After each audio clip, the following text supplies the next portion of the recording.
Assalamualaikum warahmatullahi wabarakatuh. Pulau Kemaro terletak di delta Sungai Musi, tepatnya di Satu Ilir, Kecamatan Ilir Timur 2, sekitar 6 km dari Jembatan Ampera, Palembang, Sumatera Selatan. Legenda ini mengisahkan cinta antara seorang saudagar Tiongkok dan seorang putri Palembang.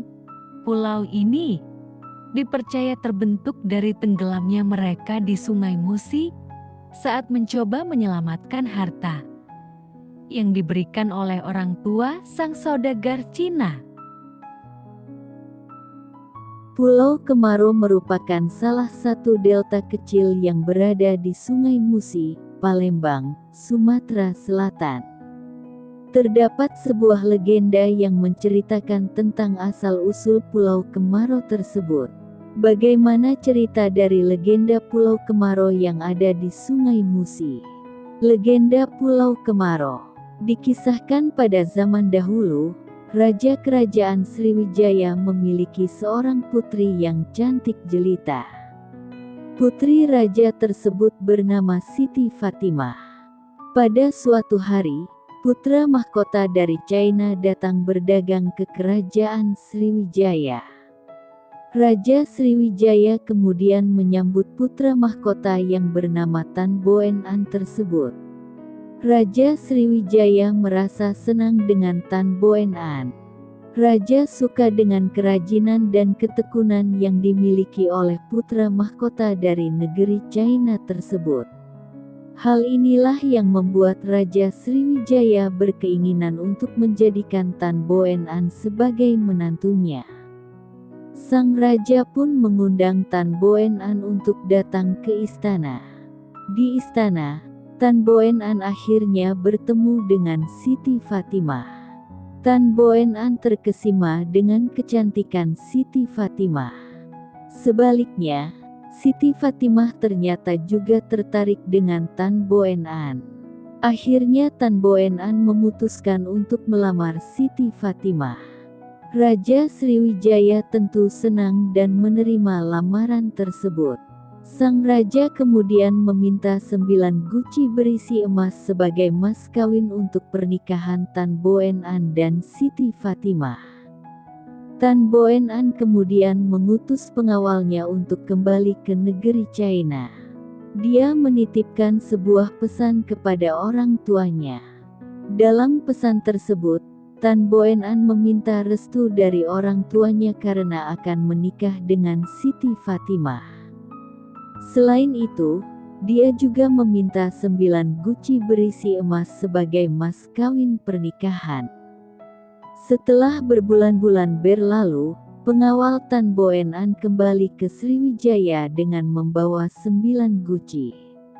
Tan Boen An kemudian mengajak sang raja dan Siti Fatimah untuk melihat guci tersebut. Tanpa sepengetahuan Tan Boen An, kedua orang tuanya menutup emas-emas yang ada di guci tersebut dengan sayuran. Hal ini berguna agar emas itu selamat jika kapal yang dibawa pengawalnya dirompak di tengah lautan. Namun sayang mereka lupa memberitahu hal ini kepada Tan Boen An dan pengawalnya. Akhirnya ketika sang raja membuka guci tersebut, yang dia lihat hanyalah sayur-sayuran yang sudah busuk. Tan Boen An merasa malu dan gusar melihat hal itu. Dengan spontan dia langsung membuang semua guci tersebut ke Sungai Musi. Pada saat Tan Boen An membuang guci terakhir, ternyata guci tersebut membentuk tiang kapal dan pecah. Kemudian emas yang ada di dalam guci tersebut langsung berserakan di Sungai Musi. Tan Boen An langsung menyadari bahwa guci-guci yang dia buang sebelumnya sebenarnya berisi emas. Tanpa pikir panjang, dia langsung melompat ke Sungai Musi. Meskipun arus Sungai Musi sangat deras, Tan Boen An terus berenang mengejar guci-guci tersebut. Akhirnya tubuh Tan Boen An makin menjauh dari kapal dan tidak kelihatan lagi. Keberadaan Tan Boen An masih belum diketahui meskipun beberapa hari sudah berlalu. Hal ini membuat Siti Fatimah menjadi gusar dan cemas. Siti Fatimah akhirnya memutuskan untuk mencari calon suaminya tersebut. Bersama beberapa pengawal, Siti Fatimah kemudian menyisiri Sungai Musi dengan sebuah kapal. Di tengah perjalanan, Siti Fatimah merasa mendengar suara Tan Boen An. Namun dirinya tidak menemukan tubuh calon suaminya itu. Siti Fatimah kembali mendengar suara Tan Boen An berulang kali. Tanpa pikir panjang, Siti Fatimah langsung melompat ke dalam Sungai Musi tanpa bisa dicegah oleh para pengawal. Tubuh Siti Fatimah kemudian hanyut di bawah arus Sungai Musi. Melihat hal ini, para pengawal langsung melaporkan hal tersebut kepada sang raja. Raja pun bergegas menyisir Sungai Musi dan melakukan pencarian. Namun usaha ini tidak berhasil menemukan tubuh Siti Fatimah. Sang raja hanya melihat gundukan tanah yang ada di pinggiran Sungai Musi. Sang raja kemudian meyakini gundukan tanah tersebut merupakan makam Siti Fatimah.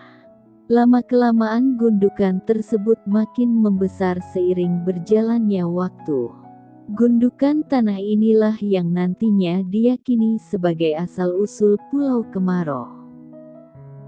Pelajaran yang dapat dipetik dari cerita legenda ini adalah mengajarkan tentang pentingnya ketelitian dan tidak terburu-buru dalam mengambil keputusan. Kini, Pulau Kemaro menjadi tempat wisata dan perayaan Cap Gomeh yang menunjukkan jika pengaruh budaya Tiongkok dan Islam di Palembang sangat berkaitan dan berkesinambungan. Wassalamualaikum warahmatullahi wabarakatuh. Jangan lupa subscribe dan like ya.